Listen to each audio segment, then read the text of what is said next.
All right, everyone. Welcome back to another lovely episode of Toy Box Chronicles, where the never-ending question of the day is, where are all the new toys at? And that is what we're going to dig into today on our podcast.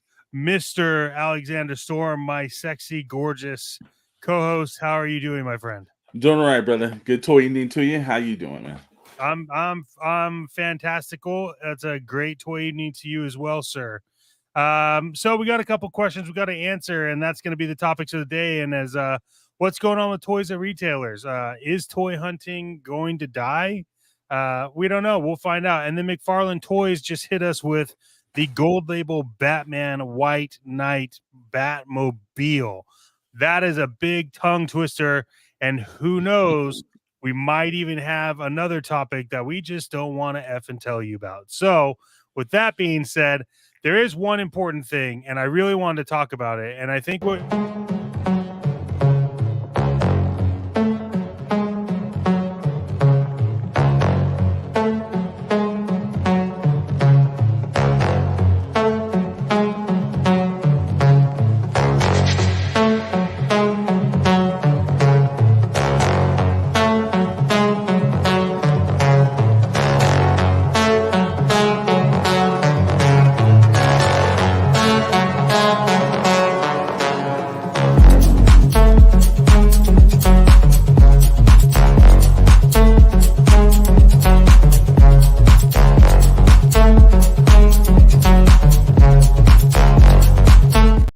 so if you ever come back,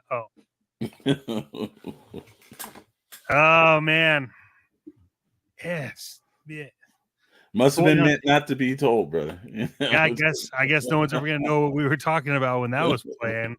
Which, by the way, if you haven't yet, we'd like to friendly remind you that this show is offered up to you for free, and so are the subscriptions. So we want to make sure that you subscribe today, and do the world a favor, make your life better.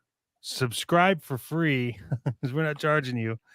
And as we're talking and going along, we want to remind you also that it is okay to comment below because that helps everything with Al Gore's rhythm and a lot of other things. So enough jibber jabbers.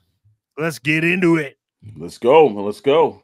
So what is happening with all the new stock of toys at retailers? What do you think? You know what, man? We were as we were going over this subject, and I was debating at this a little bit as well. I think it's a push for the toy companies to cut out the middleman. I think the reason why we're not going and finding stuff on the shelves. Look, first of all, the NECA Haulathon was a complete disaster. Still is, And wow, like it's a 4-week plant scenario, and I've rarely seen any of the products here in Southern California in the stores. And I've got a bunch of other buddies I know out here that do a bunch of toy hunts as well.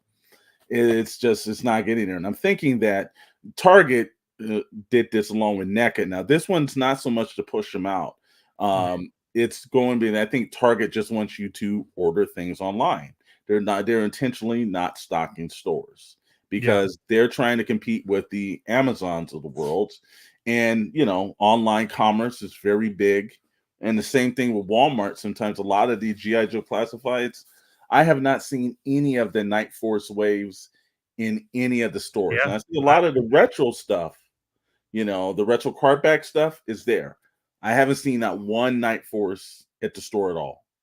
So that's exclusively almost been for you to order from Walmart.com. Yeah, it's so weird that you say that because I honestly was just in a Walmart. I posted the video. I was able to find the Krangs for the Master of the Universe, which have been very hard to find. You can't find them, and if you do find them, they're like $90. So I was like, "Oh, look, I'm magically going to accidentally buy 3 of them." So now I have 3 of them. But I like that figure. I think it's really good. I would agree with you here. We've seen this in the past with other things outside of toys where, if you want to control it, you just lower the supply. And I really feel like that's one of the things that's happening right now is the supply the supply of toys. Okay, I'll give you an example. So the haulathon, yes, like I agree with you, 1,000% has been pure shit. There's not a lot here. Like we know that I found a bunch of stuff super early on before they even announced it. But you take like turtle punks for instance. Yeah. Super hard to get for a really long time. The scalping prices were like basically double what you pay. Exactly. Now the Target I go to has like 5 of them things on the shelf, and no one's buying them because ultimately what happened is that you can't do the haulathon from NECA as just like a casual kid's gonna buy. Mom or dad's gonna buy their kids the toy because I was in my Target and the kid's like, Dad, I want this, and he scanned it and he's like, no, it's $150. Yeah, exactly. And so now you just have Target sitting on basically $600 worth of product that's they're not going to sell, and they're not, and then with NECA they're not gonna discount that.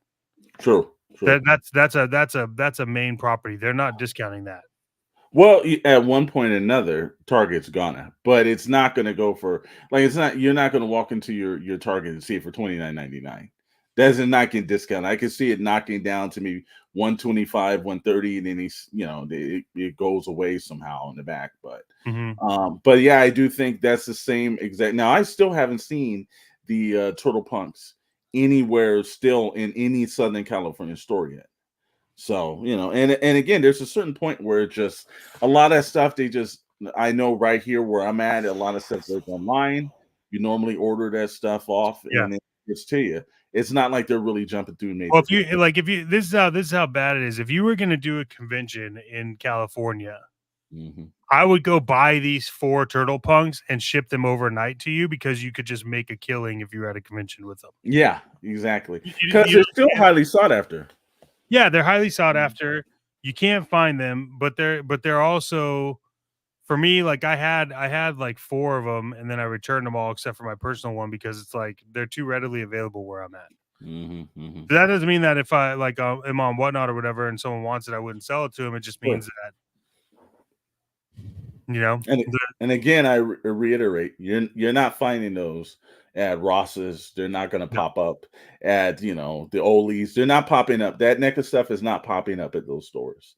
Somehow that'll just be put on the line store forever until they get rid of it. But again, I can see it going down maybe $25-$30, but I can't see it going any further than that. But yeah, at $150, it's a lot to sit on the shelf, man. I would say they probably knock it down to a bill, and then that's it. Because I mean that's $50 off, right? So yeah. And this one, I as we were talking about the haulathon, I think the major problem with that one item was that they should have had a least expensive version of it. They could have had the one with all the jackets and the free hands and the different hairstyles and everything, and that's fine. And then you offered one at probably at the $75 range that would just had just the turtles, and that would have been it. I think that would be smart because at $150, come on, for 4 characters, that's a lot, man. I think what they should have done is come out with the turtle punks, but individually packaged. Maybe so too. Because if you, I mean, it would have been like the original ones. They didn't come in a 4-pack. At most they probably would have come in a 2-pack. But if you package them individually, you would just then you would have something that you normally have, which is you would be hard to find Ralph. So you don't think that's going to happen though? You don't think they're going to repackage them? I think they are down the line. I think they're going to have to. I think what they'll do is they'll take all their leftover stock and create packaging for individuals, pull them out of the 4-pack and put them into the single pack. Because you're not gonna spend all that money to produce, ship, and import, and then not utilize the product. Sure. So if I just did a recall from my resellers like at Target, see, and the thing is, like, look, everybody, I get it. It sounds like I know what I'm talking about, and that's correct. I do, because I've had experience in retail. Here's how it works. They're gonna if they request the buy the send back. So take all the take all the turtles back, they could develop packaging for each individual one in a heartbeat, and it would actually probably get people to buy them over again because they would want the individual packaging, and if they paid homage to the original packaging, they would sell out of them. Mhm. Yeah, And true. it's a lot more to stomach like $35. Exactly, You know exactly. what I'm saying? Then 150 all at once. Yeah, like That's the killer, you know? it's like, "Oh, I really like Ralph and Donatello, but I don't want any other ones." "Oh, Mhm, okay, that's like $60." mhm. Done. Well, also too, you gotta think when there's so many other, toy producers that are doing the Turtles as well. And Mhm, again, right now, what's hot is the, Masters of the Universe slash TMNT kinda mixes. mhm. Those, I've seen them, and those are extremely reasonable. And you Oh, can yeah, find those. I've seen them all over the shelves. yeah, the most expensive place I found them was at Target, that was 24, but at or not Target, Walmart was 24, and then Target, like, had them for, like, 19. So, Exactly. that you buy 4 of those. Which is I think that's a reasonable kind of framework to put it in. But getting back to our initial conversation is that the one aspect that I think is because Hasbro Pulse is around. I think Mattel Creations. There's so many the toy companies that have their own retail stores themselves. You cut out the middleman. You don't have to split any profits back because you're doing it. You're sending it directly from your store directly to the consumer. And I think that a lot more of these companies are going to end up doing the same exact thing. Now, do they always get them right? For love it or hate them, Hasbro Pulse has done a pretty good job. Two Oh, yeah, things that developed yeah, out of the package free or the plastic free packaging. You knew when it was coming from Hasbro, chances are your item was going to be in there, you know? yeah. And they package it a lot better than a la Dr. Brentley and his Target fiasco. Yeah, well, and I think the other question is like, if that is the case, right? So let's say they're cutting out the middleman. If that's the case of cutting out the middleman for these toys, Mhm. is that are we losing an important factor here, which is like hooking the kids by being able to walk into brick and mortar? And then what does that look like? Like, so my thought is that yeah, we are going to lose out on some of this, and I think Playmates plays the right path here. Mhm, I think Playmates is just like, yeah, make all your crazy high end toys, but guess whose name is synonymous with turtles? It's us, mhm, Playmates. And we, I think it was like 4 or 5 episodes ago. And it might have been on Retro Rewind, but I think it was on this. But I showed you guys the last Ronin figure from Playmates, mhm, and mhm, that's an epic figure, and it's Playmates creating it, and it's a third of the cost of the same figure produced by NECA, mhm. and Yeah, it's regular turtle size. yeah, and So see, the one thing that Playmate still has done is affordability. yes, That you're not gonna beat their prices. Like, I saw the Mutant Mayhem stuff that is still in the Walmarts right now. You can walk in there and get, I think it's between $9 and $6 figure. yeah, If you are a parent and you're in there and you're looking for, like, something to purchase your kids, those are easy purchases. Those are willing purchases. You're not looking at the NECAs. And again, this we've talked about this even from way back. You're not building out new customers.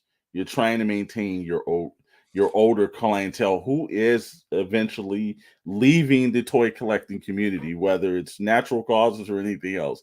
One point that community is not going to be there. Playmates is playing the long game, and they're continuing to build that thing. And I will also say that Mattel with Hot Wheels, they're still entry level. I've not went into the toy store and saw a $60 Hot Wheel.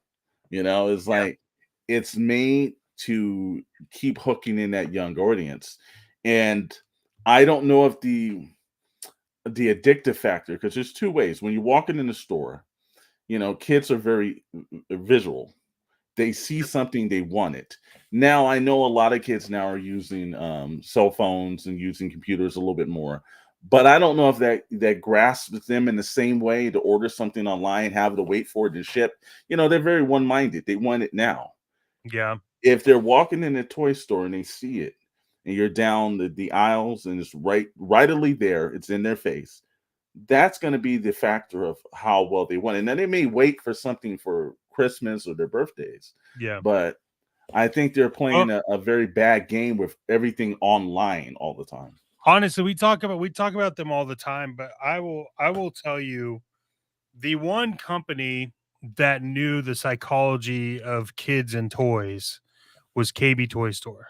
Hmm. They knew the psychology so well that they had their stores mapped out for kid psychology. Hmm. You walk into Toy Store, there's always that front panel table with bars up, with all the wind up crap that was running around on it, and the dogs barking. Hmm. And then as you got further back into the store, you got to the more and more expensive stuff. But Hmm. like you were passing like the little like Tiger handhelds, and you were passing like chemistry set. And then you would get into like the Star Wars toys, which are more expensive, the GI Joe, like so. Hmm. I think we are going to lose out on that, and I worry because that theoretically stunts a whole generation of toy collectors. And like we've Hmm. said before, like when we're done, because ultimately at some point we'll be done. Exactly. Who's buying that? Hmm. Yeah, and again, if you have that nostalgia feeling that you have, you would hope that, like I said, the younger generation after us still does as well.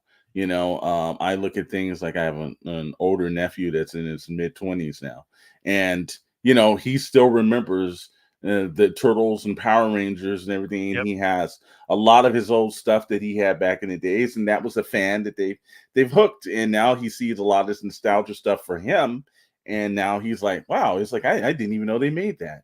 It's still bringing in, but now we have, like I said, our, I say, from 5 to 10 year olds that Yeah. don't really have that.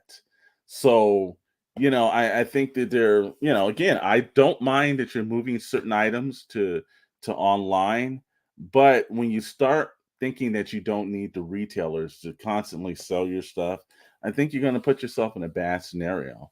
Yeah. And also there's a greater majority of, I was when I was in Walmart in my local area, and I met two employees there, very cool guys.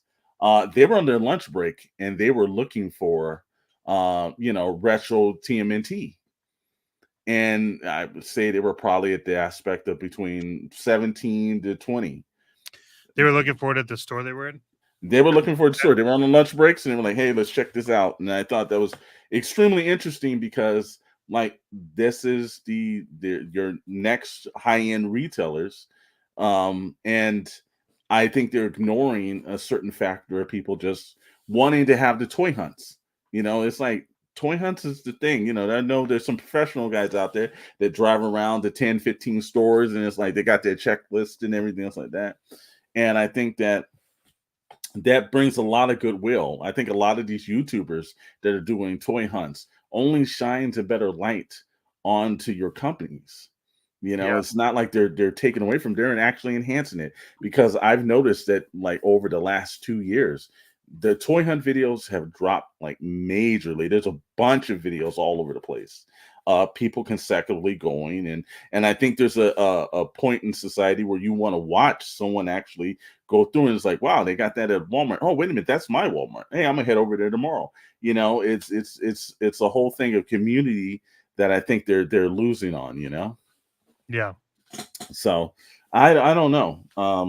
I think you're killing off two major things. I think you're killing off young consumers when everything is just online and it's not in the stores. I think you're killing off the older community people, because there's a lot of people I know that also are getting to the points where it's like, the heck, man, I can't find it when I go to the store. Why Yeah. am I even collecting it? You know, Yeah. it, they've Yeah. got I to mean, think about what they're doing with this, man. well, I think the other thing too you have to think about is price points, like we talked about. So Hmm. maybe you have them there, right? But if we think about what was just released today, or Hmm. we found out about that. I don't know if it was released today or not. But McFarlane Toys, the Batman White Knight Gold Label Batmobile. Over the weekend, it was released Yeah, over that the was over the weekend. weekend. Hmm. I mean, that's an $89 price point with no Wow. figure. I know. Yeah. And again, now that's probably one of the newer. versions of Batman that I've read over the years. Mhm. The White Knight, Sean Gordon Murphy, fantastic artist. He I gotta read conceived that. that. Yeah, he's conceived that Batmobile for that set of books. So it's cool that McFarlane is actually producing Batmobiles that are not actually screen or been on the screen. He's producing some of the comic versions of those. Um, but for $89 gold label. Now, I think what about sometime last year he released the 89 version gold label, but that came with Michael Keaton Batman, along with the redeco 89 that he released early in the year. Now, I do think that he's going to release a standard edition, because he's going to get his $89 on McFarlane. That's also McFarlane store exclusive as well. That's how I definitely believe that he's going to produce a more reasonable version of one that's going to go out to the Amazon and the other retailers, because no figure at $89. It's a great car, but Mhm. it's not like he paid any extra royalty fees or anything else for it. He already has the DC royalty license. So, that one, I question his thinking. It's kind of like that giant the giant Batwing that he did for the Flash movie that he put up for like 250 or some Oh, ridiculous yeah. price. That was only a McFarlane store thing. You know how many people I know have that Batwing? Not one person I know has that Batwing. I mean, it's a lot. It's a lot of money, right? Like, I could pay 250 for that or 250 for the Lego Batwing and build it, and it'd be way cooler. And it's probably going to go up in value too. Yeah, absolutely. But I saw also I just saw the today that he dropped the 66 Jokerized Batmobile version that he Yeah, just that dropped was in. I saw some. I didn't get a chance to look into it too much, but I saw as I was scrolling, he's holding up like the purple Joker, Yeah, and I was just like, yeah, oh, I was like, okay, all right, I'm into it. I can, because like yeah. Joker's probably one of my all time favorite like Well, villains. he's going hard in that 66 line. Yeah. He's producing things that never been done, never seen, and you kind of thought that it was Well, over. but also he's doing it the right way. Yes, he is.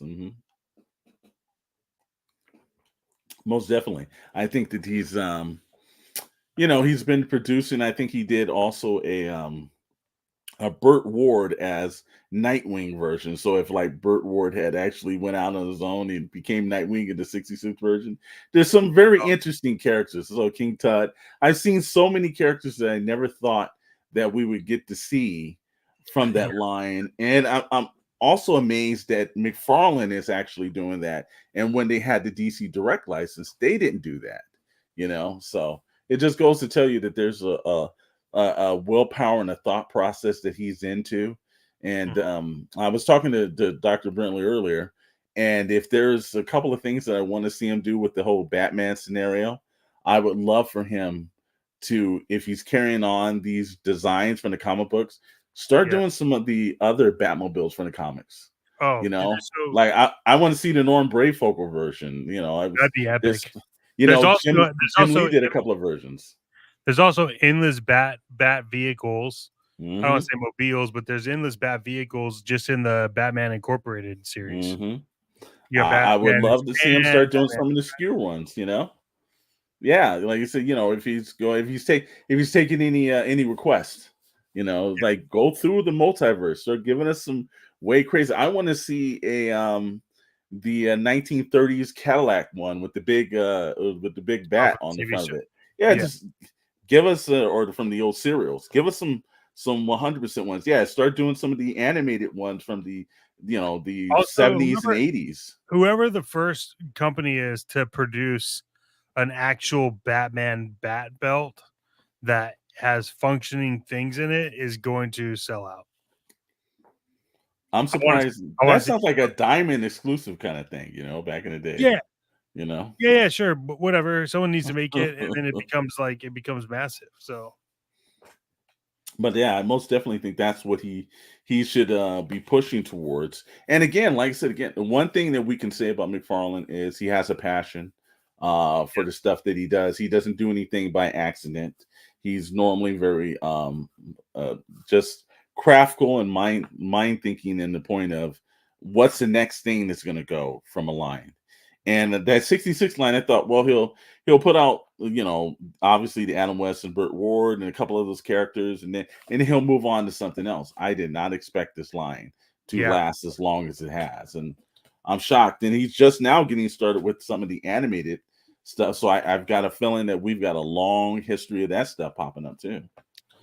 Well, I think he does do Batman pretty well, because no one else is doing it. Sure. So I think he does it. I think he does it really well. I'd like to see some other players in the world of Batman, but until that happens, Well, now if I'm not mistaken, Mondo's been doing a bunch of stuff with him lately, right? Mondo's Mhm. getting ready to do another Batman animated release, and Mondo's stuff is very, very, very top quality, and so Mhm. you have to be careful with like what you're gonna pick on there. But like they just showed like they're doing their re-release of Batman from the animated series, so Mhm. not and it's slightly different than the first run, which is understandable. But yeah, if you're gonna throw down on that, it's like 250 minimum for like Yeah, yeah. for like one figure. But I have been known to tell you that I do want the Mondo Man Bat. Yeah, I know. I've been seeing that pop up all over the place too. I think Yeah. wingspan's like 6 feet, which is Yeah. like so stupid. Yeah, well, sometimes when there's certain times where you can account for that kind of space, but like that's the higher. It's kind of like when you start getting into Mondo, that's like the beginning, kind of like kick into like going to Hot Toys or something else like that, And I'm like that's a price too far up the totem pole I want to go. Yeah, But hey, I give them credit when it comes to all the new stuff. I thought the superpower line has been doing pretty good. Again, my only qualm is that it doesn't have the action where you just basically had the arms move or the legs. There was always some kind of like spring or something. I understand now that feature is a little bit more cost prohibited than it was back in the day. yeah, but the superpower line I look at as like NECA's reaction lines, Hmm. right? Like, unfortunately, you're gonna pay $20 for a figure that has 1.5 points of articulation. Hmm. Um, but Well, at everyone, least the aspect is he's giving you vehicles with them, though. yeah, See, now in the reaction line, that's Super 7. But there at least there's just vehicles I've seen. There's a couple of the Bat plane. There's the Supermobile. Whoever thought we would ever see that out of the Super Friends cartoon, but they definitely brought that back. The invisible plane. I just saw a whole bunch of stuff that they had done for. Uh, Side note: there's the invisible plane. There's a guy on Instagram called Retro Gimmick, I think is his name, Mhm. and he does one, and he has one where the toy is on a card back, and it's basically looks like old school like Kenner card backs, Uh-huh. and it's got the blister on it in like the right spot, and it's the force, and the Uh-huh. blister is just air. So he sells these all the time. So that's just kind of like where I imagine that going.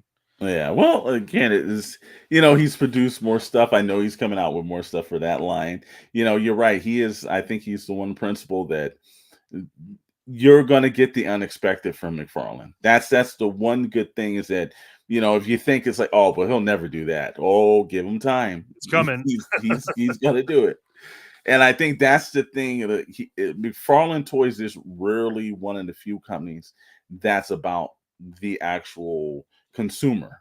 He's Yeah. doing things to make sure that community has enough. And he says, "Well, how come you do like 100 different Batmans?" Well, those Batmans afford me to do like the one Mr. Terrific that somebody in Ohio wants. Mhm. you know. Yep. And I think it's incredibly smart. Now let's see what he does with James Gunn, because chances are he's probably going to have that license to do any of the new Superman films and everything. Let's see what he's going to do with some of Yeah. that stuff. Well, what's important to remember too, though, is like as a parent, you would still buy a McFarlane Gold Label over a Yes. NECA. Yes, you would. You And just it's you still would. reasonable. Yeah, you just would because it's like $25 to $29, Mhm. and you get a lot. I mean, look, you can't deny that when you buy a McFarlane toy, you're getting a lot, unless you buy those figurines they have now where they don't move or anything. Yeah. That's a This little is shade. That's a little shady. McFarlane, I'm not gonna bash you, but that's a little shady. So let's not be so shady. now that's going back to his original McFarlane toys, and there's some point all he was producing was like statuettes kind of things. They weren't really action Yeah. figures, you know. And look, But he does those. He does those really well, though. he does. He So you can't he's argue the guys. he's The one of the guys. better people that with a exacto knife and some plastic. He's working out some miracles there. Yeah. So what's else? Any major pre-orders on the week, my friend? Not really. I mean, I've kind of calmed down a little bit. I did run my first whatnot show a week back. This is pretty exciting. We'll probably do another one here soon. I just am a little bit bummed out. Just kind of in how certain parts of the collecting are kind of being hindered. Mhm. Um, you have people now. It's like I could get that at Ollie's when it hits, or I could do this, or I could do that. It's like, if you Mhm. find it, why don't you just buy it? Mhm. Like, are you an actual collector? Or are you just trying to buy it to make a profit? And you realize that if you're buying it at 80, your profit would be you'd have to sell like 160. No one's buying that. Mhm. Yeah, you know what? I think that is there has been a negative version of that popping up lately, where there's certain items like again, if you can catch it at a discount, I more than understand why somebody wants to do it, but also you never know what's going to pop up at Ollie's and or Ross or whatever. So you could be playing a long game that could burn you because plenty of times we've waited to see how low that price is going to drop, and then you're ending up paying for that stuff completely at a way mark that you didn't want to because you had to go to some flipper or somebody else because you couldn't find that item. And Yeah, one of those big things was Cover Girl from GI Joe line. I know a couple of buddies that were waiting. Hey man, let's just hold off, man. I think it's coming down. Now I'm starting to see that you can't find that figure anywhere, no, and people are paying $40 to $50 online with flipper rates at eBay for that same character yeah, when you could have just got it for 24. It's a gamble. It's like the stock market. It's like, it's like there's a time when you should have bought it, the time when you didn't.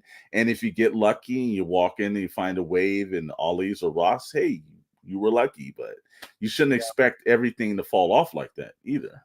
No, you shouldn't. But like, if you know what you're looking forward to, Mhm. it's easier to find. But Well, you guys, just how many fans are actually in it? I think there's more like resellers that are mhm, popping up than fans.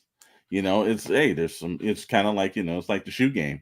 There was some money in just holding on to something and flipping it later. But if that's purely why you're in it, I've known some guys that went out and purchased some items that mhm, were big time. They had them like 15, 20 of them sitting in the house, had to sell them for what they paid for it. You know, it is a gamble every time you do it. And I think you gotta, if you're collecting with like you enjoy it, that's the thing that excites you the most. I think that's why you should be in it. If you're looking at it as a complete toy retail business, that's more than fine. Your yeah, chances are you're not collecting the stuff though, you know.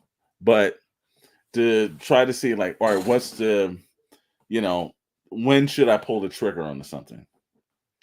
Well, yeah. it's gonna chances are there's a lot of times also too Target. There's moments where Target and Walmart have their clearance sales that are pretty good for you. You know, Yeah, those are good. So is there anything specifically that you were hoping to get from Holothon? no, it's just that it's like whenever you see something that big, I was like at first I thought like the Turtle Punks, and then I saw them on the that you purchased a couple other people. I'm like, okay, all right. I haven't seen anything that I thought NECA did well for the holothon. That was something I thought was exclusive to the event. I think 4 weeks is really too long, Absolutely. and I also thought the product just seemed other than the Turtle Punks, the other one seemed very ordinary, not something of an event status extraordinary. Like when they do like the HasLabs and they do like, Mhm. like the GI Joe one, that's a little bit more extraordinary than you can get in the store.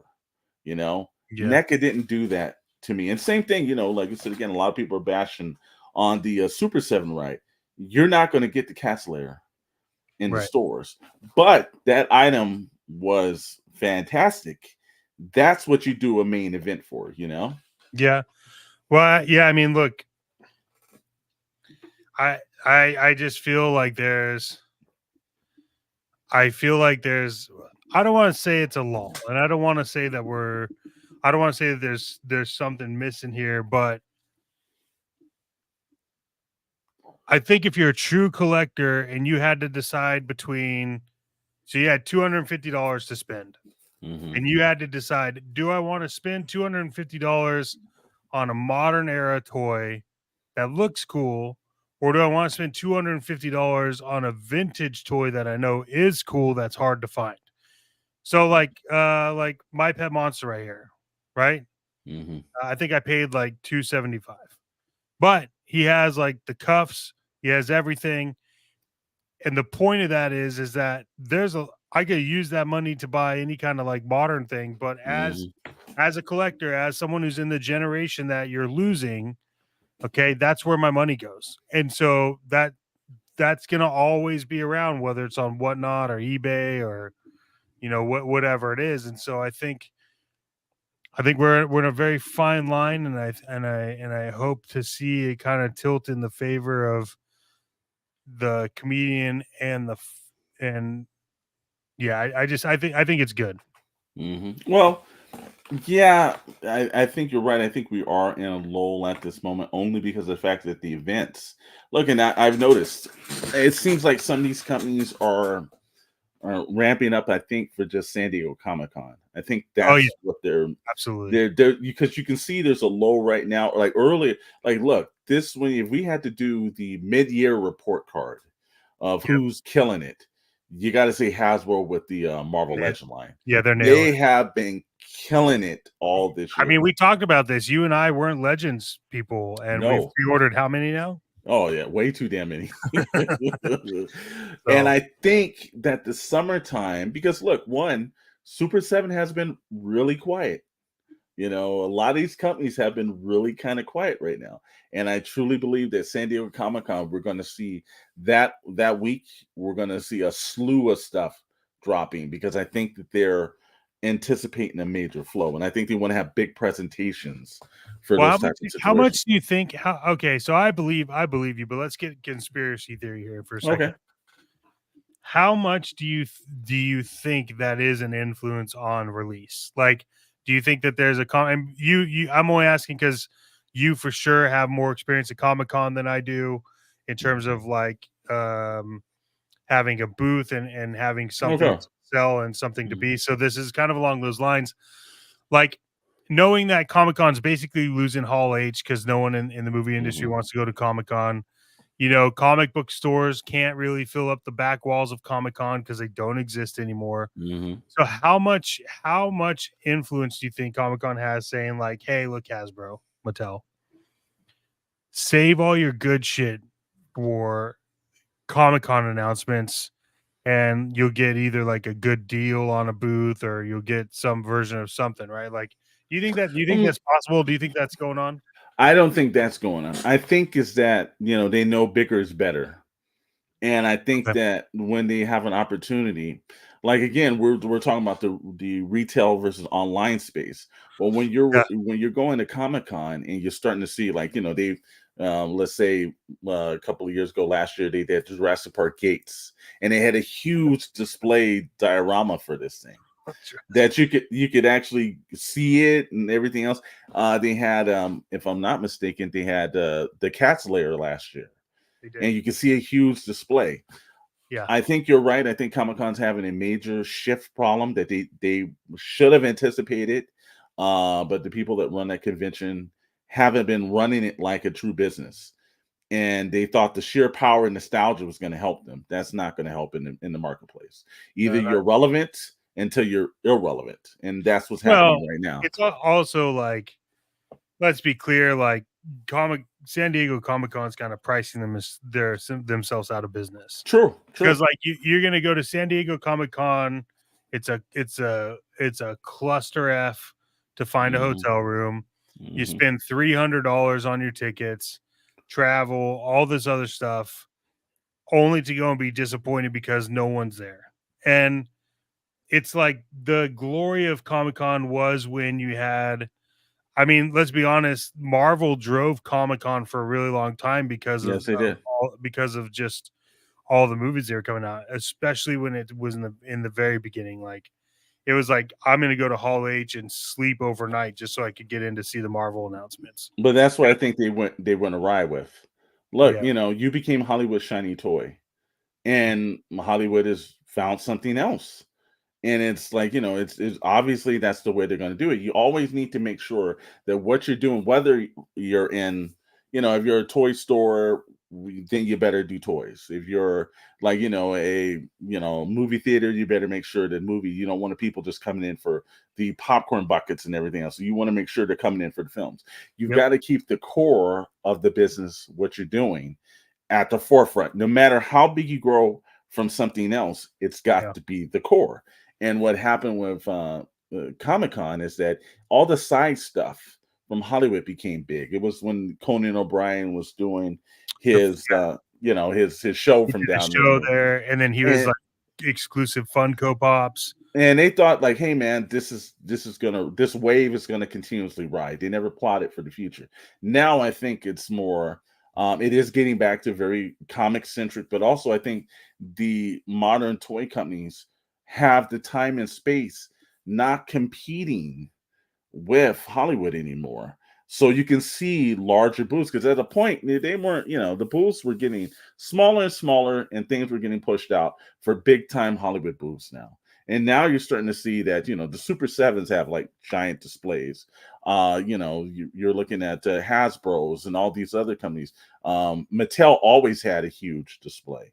And that's also transpired over to the LA Comic Con too. A lot of these toy companies, I saw Mystic Legends over there, a bunch of like toys that we would have not seen in any other convention that time. So I think that's it. You're able to walk in as a consumer, see these larger than life displays and everything else, and see the Yeah, actual thing, get excited about it, and then go home and order it.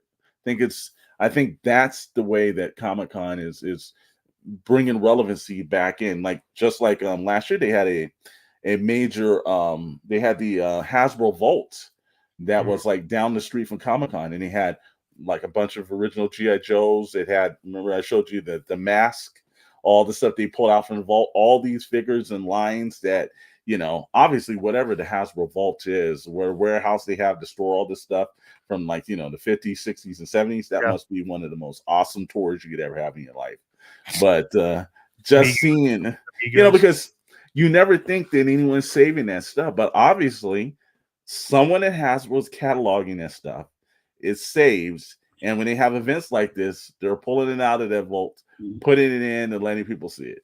Well, the other thing too that is it could be an interesting shift is Hasbro has a boatload of IPs.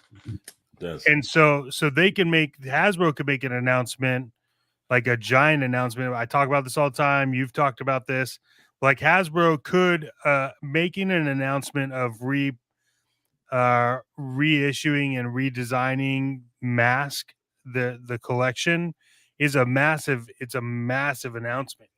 If they Mhm, came out and said we're doing this, it's we're going to start with Hasbro HasLab. mhm, We're gonna do Mask. We have the IP because you also have to remember, like, it's also an IP for a movie. So mhm, there's a lot of stuff, and I think that these companies like that, and then you have Mattel that has like Tycho and like mhm, all these mhm, other ones where they could be massive, and it's like there's so much that they could announce that just takes it to that level where I think might be good for Comic Con because of the fact that it was so mhm. bombarded with uh, the movie industry for a long time. Well, I don't know about you, but I've got people that constantly go, and I haven't went purposely over the last couple of years. It's just been a burnout over the years. Mhm. But everyone has said the atmosphere at Comic Con is way better than it used to be. And I think because you have the true people that actually really love either comics or the toy industry or like just creators as a bunch starting to head there now. And I think you have your casual fans like when he had like the Twilight Bunch and things like that that are not showing up. They found their next thing to move on to. And you're gonna get a little bit more purist back at the event that are looking. And I think that if also, and I have a lot of artist buddies that are sitting in Artist Alley that have seen the resurgence of people wanting to meet them. So that's that's a great thing. And talking with brands too, I think Hasbro does do a good job of bringing their IPs back out and throwing in it. Mattel is kind of on the tail end of it. Although I did like the release of Street Sharks, but the one That was problem is gangster. That was once gangster. they No one, released that, we haven't seen anything else that they're willing to do with that series. They kind of no, said, "Well, here they are," yeah. and it's kind of left them out. If Hasbro does do any of their old IPs and just bring them out of nowhere, they at least ramp that up, and they're really trying to keep a You know what I focus on it. compare them to, and you'll understand this probably more than most people. And I want you to tell me which one's which. Okay. But I look at Hasbro and Mattel like Marvel and DC, Sure. Sure. right? I absolutely give it to you. Like Marvel, epic, man. So much going on. So many. I mean, the Marvel Legends brand has so many different options, but hmm DC's always got better stories, hmm you know? hmm And that's kind of what I look at, like Mattel versus Hasbro is like, yeah, one of them's got everything you need. One of them's got like it all there, but then one just has the stuff you really need. Exactly. And so I think that's where we're gonna see the war kind of go into play moving forward, which is like I mean, it's got to be there, you know. Yeah, but the problem of it is it's no longer a two-arm race. So it used Yeah, to be well, yeah, just the Hasbro and Mattel's. It's no longer two. well, Some of but these again, smaller companies are eating into a little bit of their well, profits it's and changing like the Image narrative. Comics, right? hmm You hmm had Marvel, DC, and then Image hmm Comics came along, and But competition makes it good, though, man. Image Comics was run by creators that hmm wanted to see good shit because Marvel and DC didn't want to take a chance on it, hmm and then Image became a driving force in the industry, and it's like the toy industry, what they do with the Street Sharks was epic. But I agree with hmm you. Like, what's next, right? It's and Mattel has just as strong of IP under them hmm through Tyco with Dino Riders. hmm You're not releasing that yet. Do you realize people want Dino Riders all the time Well, the ever? funny thing is they won't have to go back. They've got all the molds for the Jurassic Park crap.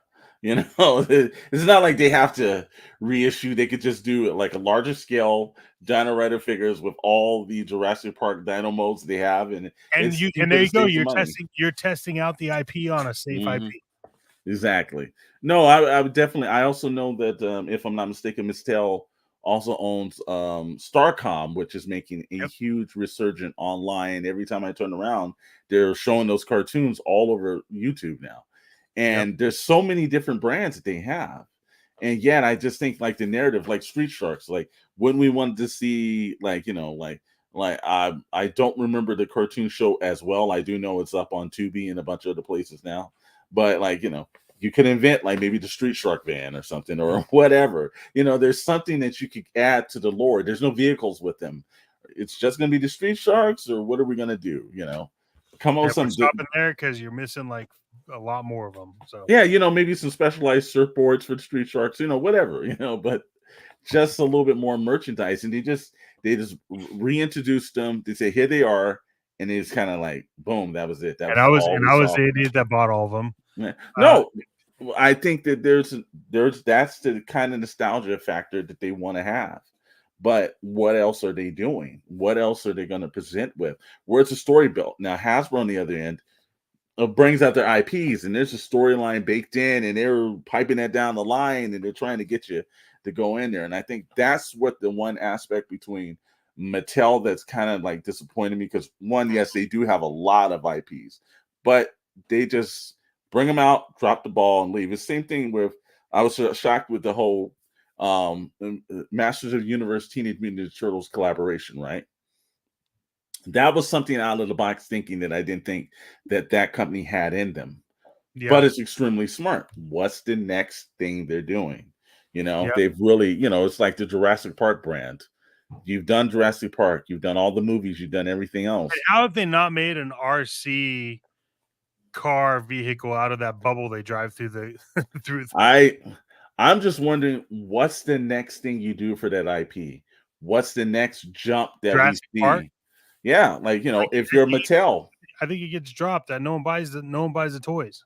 Well, because I think that they just kind of ran with dinosaurs and everything. Now they're in this Hammond collection kind of scenario, but like there should be something else that they're doing. It maybe a original content idea from them that able to push dinosaurs and more of the situations. They've still got, I know, as well as they say, like Dominion was the last movie, they've got another trilogy baked in them somewhere down the line. Mm. What's the next one that you're doing? You're kind of just letting that fall off, while Mattel is, look, there hasn't been a G.I. Joe film in a while. There hasn't been any cartoon series in a while, and they've kept that lore going. That's the difference between the two of those companies. You're right. Mattel and DC. One has flashy art, one has better stories. Which one are you going to be the one that the audience is going to remember, Yep.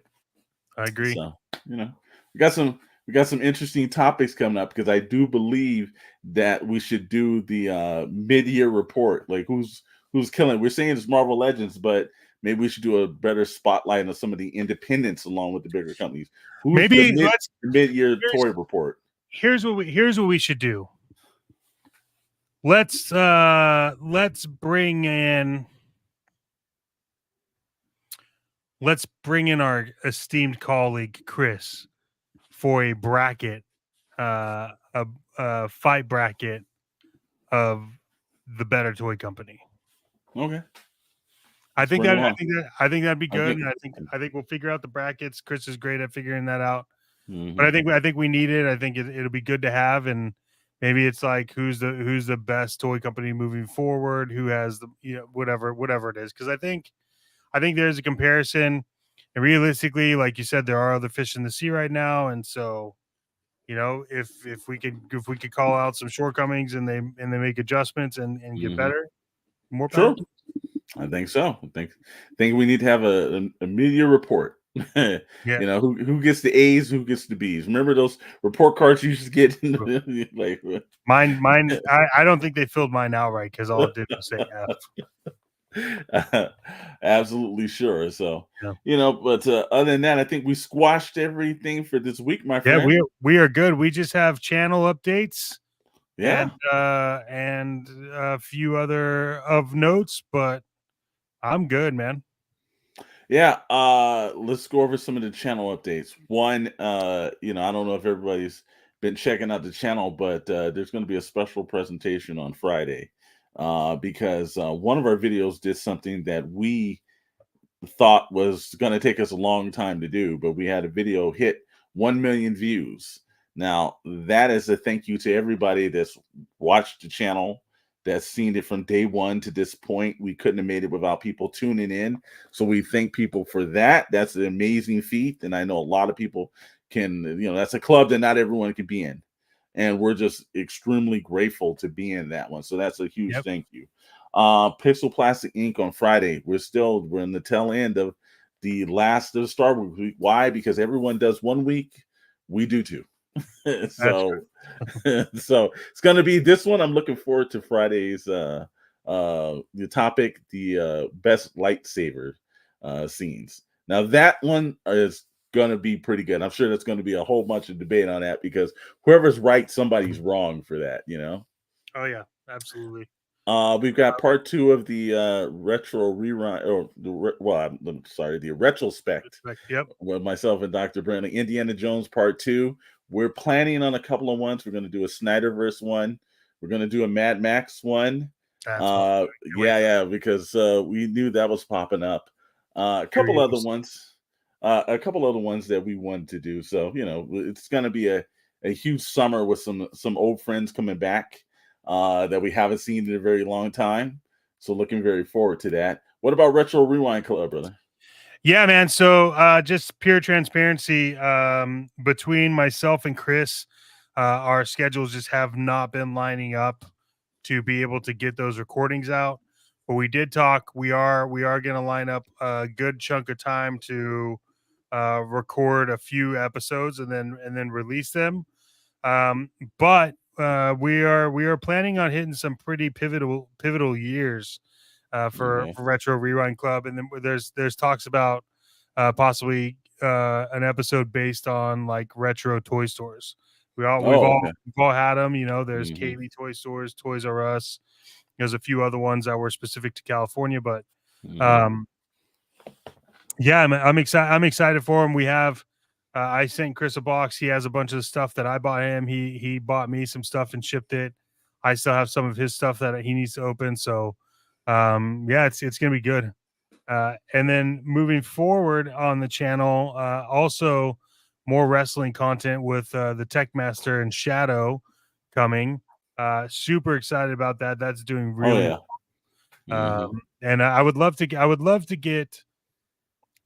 get either probably Tech Master and Shadow or one or the other on here to kind of do a wrestling figure segment. Um, Yeah, that would be kind of cool. Yeah, I think we need it. And then I think so. also, stay tuned for some changes for Toy Box Chronicles in terms of like what it's going to look like moving forward. Nothing's changing. Still same live stream, still same everything, but always looking for improvement and entertaining topics to keep you posted. One last thing I have that is exciting. Okay.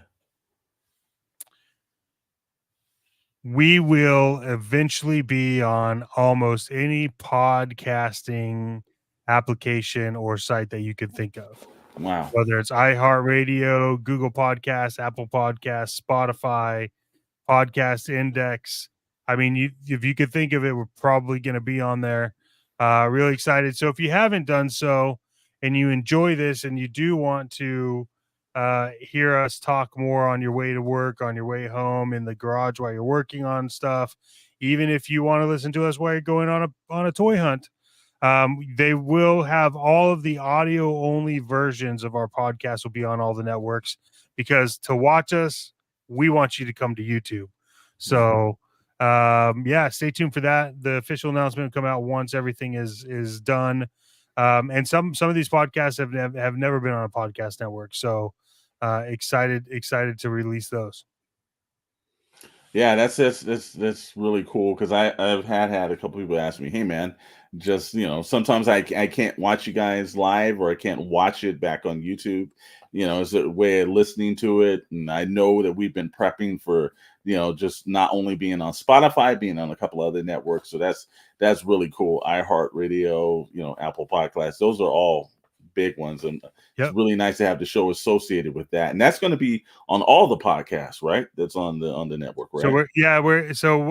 we've never done it before. Mhm. In the process of setting it up, like today, we started before today, but yeah, it's going to be the Retro Rewind Club, Retrospect, Toy Box Chronicles, Pixel Plastic Inc., and um, the Retrospect.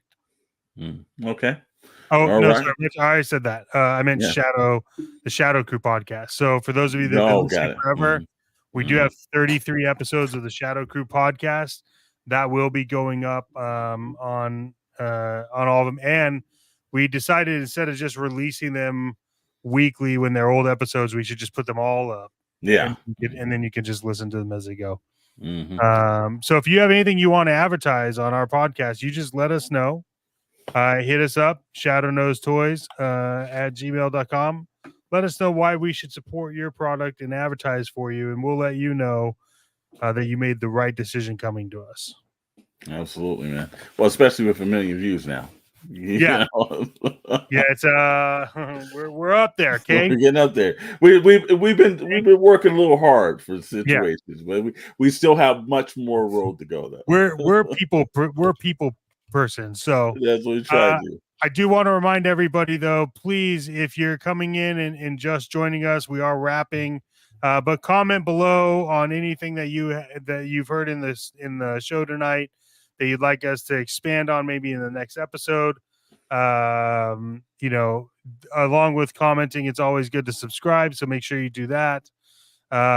Subscriptions are free this month, by the way. We're going to cover it again. So just, do that. Share this episode, like this episode, thumbs up the episode, thumbs down the episode. But until next time, with my host, Mr. Alexander Storm, I am Chet Maddox. And if you know, you know.